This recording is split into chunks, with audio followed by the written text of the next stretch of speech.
Hey guys, welcome to Cal's Design Club. I'm Cal, and in this video we'll be learning how to design and prototype Apple's new dynamic island for Figma. Let's take a look at what we'll be creating and then we'll dive straight into the tutorial.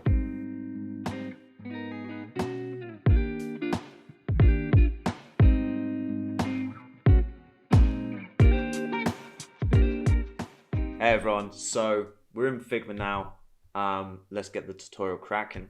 So we have two areas, final design and tutorial.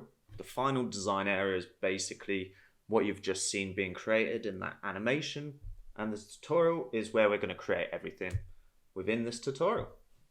We have two panels, one called design, one called assets. Within the assets we have images, icons, videos. So that's the Kid Cudi video that you saw playing within the animation preview. This needs to be MP4. The images we just grabbed from Unsplash, and the icons we made and we'll be using in this tutorial. We're designing in iPhone 14, so we're using 390 width by 844, and you can find this under the prototype settings. Device iPhone 14 is 390 by 844. Boom, fantastic. So let's get stuck in. The first thing I'm going to want to do is apply a background image to this frame. So I'm going to go into my assets, hit Option Command C to grab this image, copy it, and on my frame hit Option Command V, and there we go. We have our frame within. I'm just going to get rid of that notch because we're designing everything from scratch. Second thing I'm going to want to do is duplicate this and call this second frame action. What I like to do when I'm creating these sort of animation prototypes is to create the endpoint first and then reverse engineer. So I'm going to start by creating this design, and then we can scale that down and apply our animation kind of interactions to create this prototype preview. So let's get straight into it. I'm going to start off by, within the action frame, creating a new frame by hitting F and building this out. Let's pull this out of this layer and call this dynamic island. I'm going to slap a black fill onto this, and then we're going to be using the 8-point grid rule throughout all of this. So let's make sure this is using 16 pixels padding. If you don't know what that 8-point grid rule is, it's essentially the understanding that all points should be multipliers of 8 to get, a visually consistent and flowing padding and fill throughout a page. So this is looking pretty good. We'll leave this at black and let's round those corners to about 32. I'm going to dive in and start creating the video element. So we'll hit frame again, shift, and get that to about 64 pixels. Let's fill that in to see what we're working with. Get that 16 pixel padding going. Round those corners off to 16 pixels and name this video. I'm going to build out a rectangle within there. Hasn't quite dropped in, so let's drop that in there. And I'm going to call this visualizer. So this is where I'm going to apply the Kid Cudi visualizer. And let's just make sure these settings are all matching up. So 64 by 64. This is where I can drop back into my assets. Option Command C the video. Now this has to be MP4. And we thought, in the dynamic island promo, they're just using imagery. Why not use the new Figma video format for this? So it's awesome. It's going to save us a ton of time with some of these prototypes. Why not use it now? It's going to look great. So let's do it. So we've got the video in here. And let's look at those video options. So under prototype, we can autoplay, which we like, we want. We have loop. Let's loop this. We have sound. We don't need the sound for this promo. So let's turn that off and play. Let's take a look at how this is looking. Interesting. Let's try that again.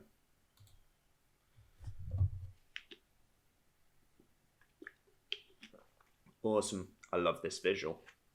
So yeah, this is looking cool. The video is working. Let's keep on cracking. Being quite short and snappy with this tutorial. I want to kind of show everyone how to make it quite quickly. So let's power through. Any questions in the comments, I'm more than happy to answer, and we can always go more detailed. But for our first one, just want to put a feeler out and see how this one goes, see how people react. Let's get our type tool, and within our frame, to make sure we're using SF Pro Text, which Apple commonly do, 16 pixels with a 24 line height. That looks great. Let's make sure this is left aligned. Put in the title of the song. So I think this one's called Tequila Shots.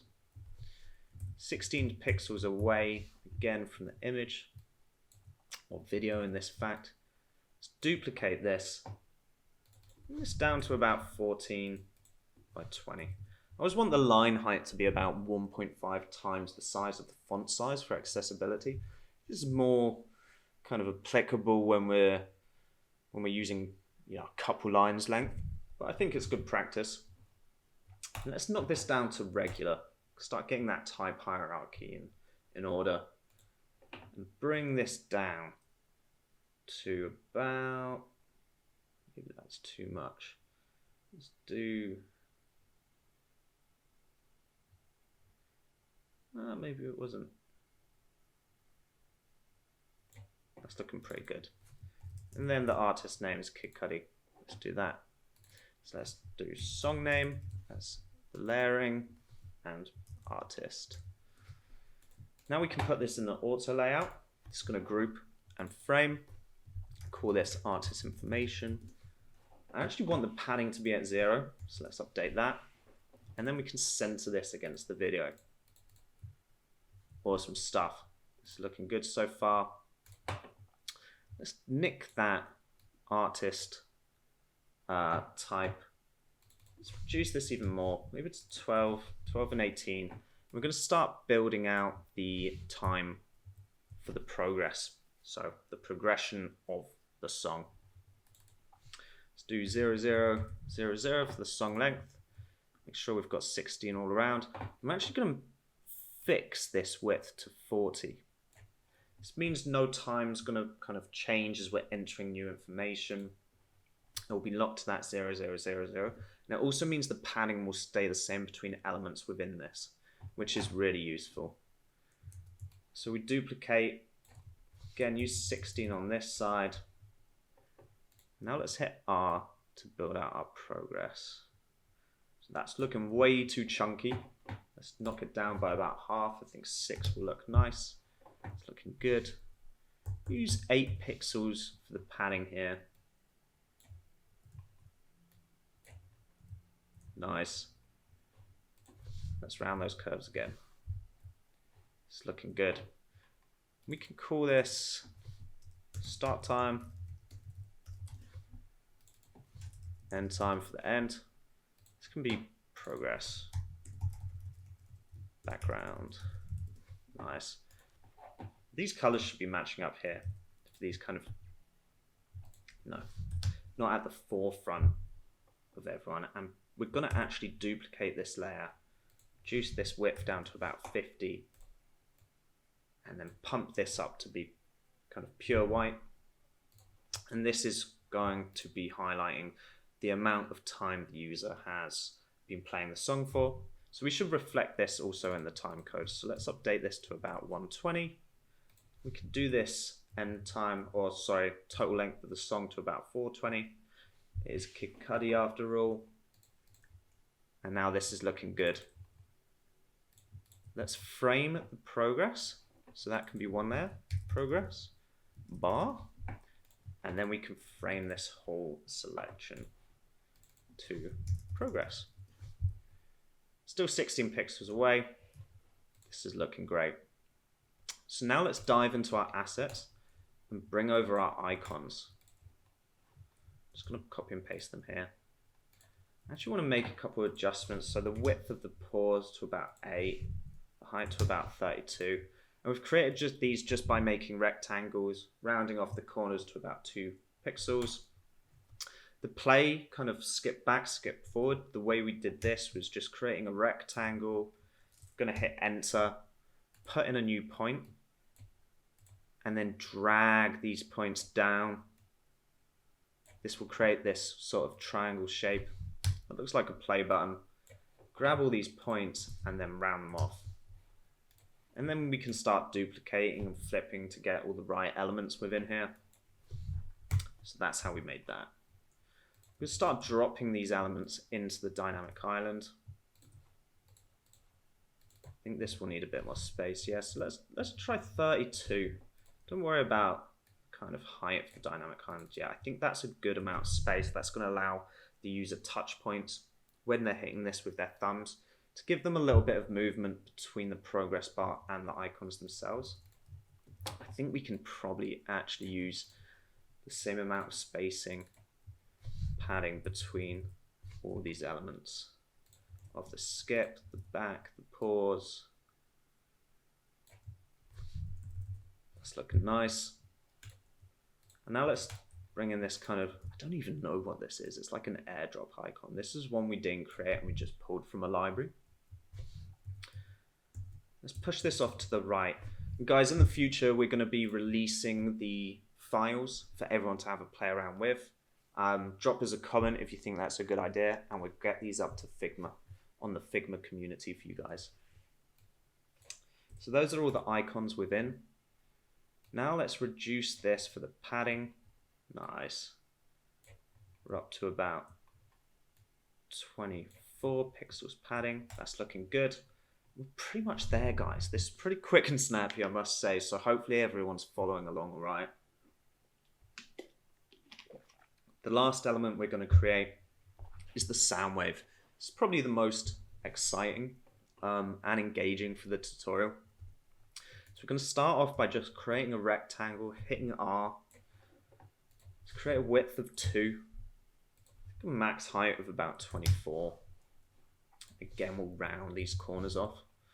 And we'll just duplicate this layer, this rectangle layer, and put this into an auto layout. Let's call this sound wave. Boom. Now I want about 10 of these to start creating something nice. So let's pump this up to 10.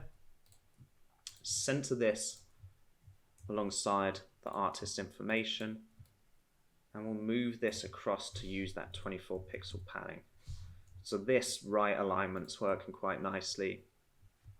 The artist information is using padding against the video, and then all the elements below using 16 to the top of the video layer and 32 to all the icons. So that's looking great.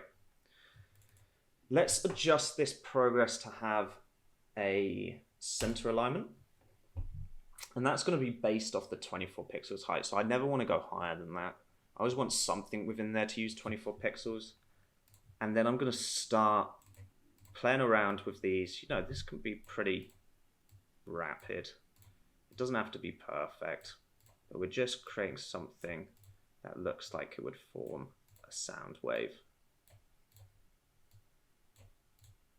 Nice. That's looking cool.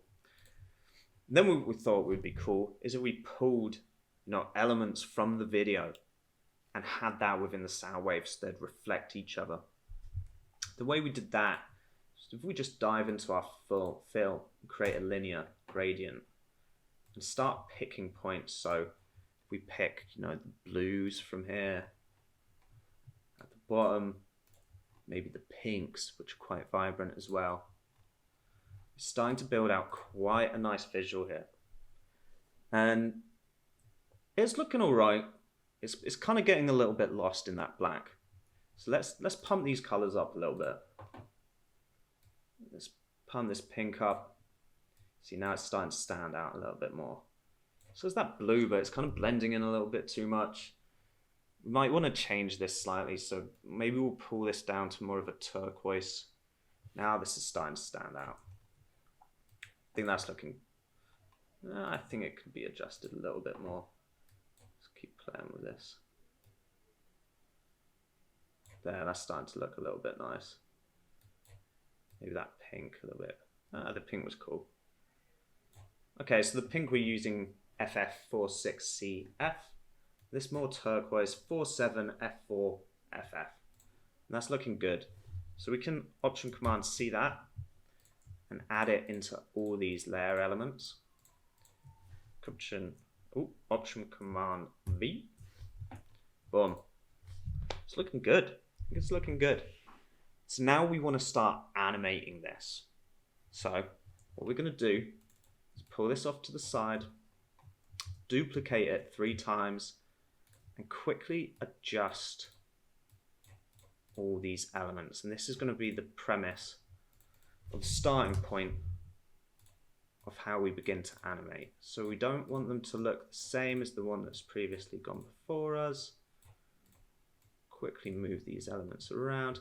So likewise, this sound wave is going to be different to the first, and our last sound wave wants to be different to the middle. So again, you guys maybe spend a little bit more time than me. I'm doing this really quick just for the tutorial.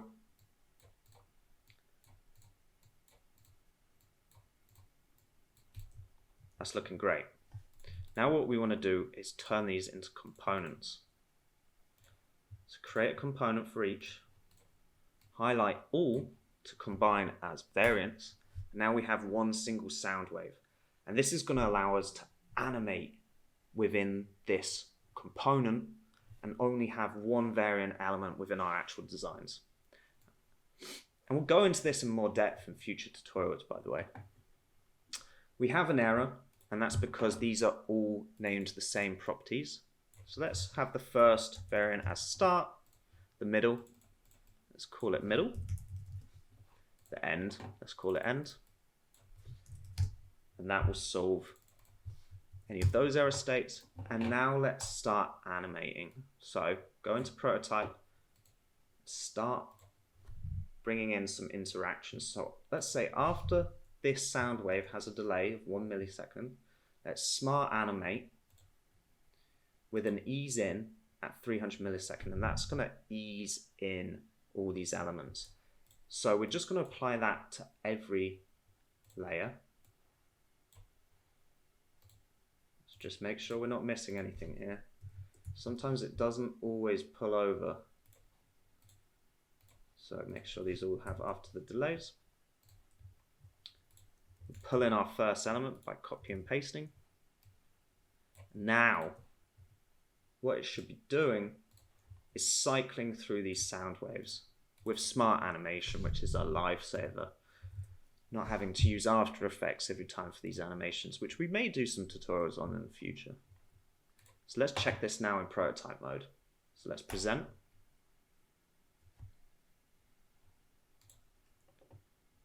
Okay, so something's not quite working here. So let's go take another look. After delay of 1 millisecond, we've linked that up right. We've linked this one up right. We've linked this one up right. Interesting. Let's take a look again. Let's refresh this. It may be lagging slightly. There we go. It's working now. So sometimes it takes a little bit to come through. And we're nearly there, guys. This is looking really cool. So like I said, the quick way to animate this is to grab our layer, which is finished now, paste it in, and all we're going to do is begin to scale it down. So I know that Dynamic Island is at about 122 pixels width. So if we scale this down to 122 pixels, center this, and then we can adjust the height, which I believe to be, but let's double check, 36. All we need to do is reduce this now down to 36 pixels. Round off the corners to the max. Let's make that 50. We're so close, guys. Normally what I'd like to do is make this all pixel perfect. At the minute, you know, it has decimal points in between and the padding's not quite right. But for this tutorial, I had to do something really quick and short. all we have to do is go in, turn off the opacity for the dynamic island elements. So let's knock this down to 0. Go into prototype mode, attach these screens together, so on click. So let's actually do it from the layer itself. So on clicking this dynamic island, we will smart animate. Let's do gentle because it will create this nice little bouncy effect. We'll smart animate into this view. We can do the same from this element. On click, smart animate to gentle. And that should be it. So let's check it out. On click, we'll smart animate, we'll start playing the video. It's playing our sound wave, and after the click, it goes back to its natural state. And that's it, guys. That's Dynamic Island for Apple, for Spotify, with a couple of tweaks. I think maybe it's improved the overall design.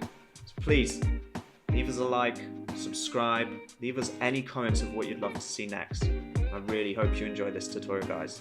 See you on the next one. If you enjoyed that video, please like and subscribe so we can continue to create great content. See you in the next video.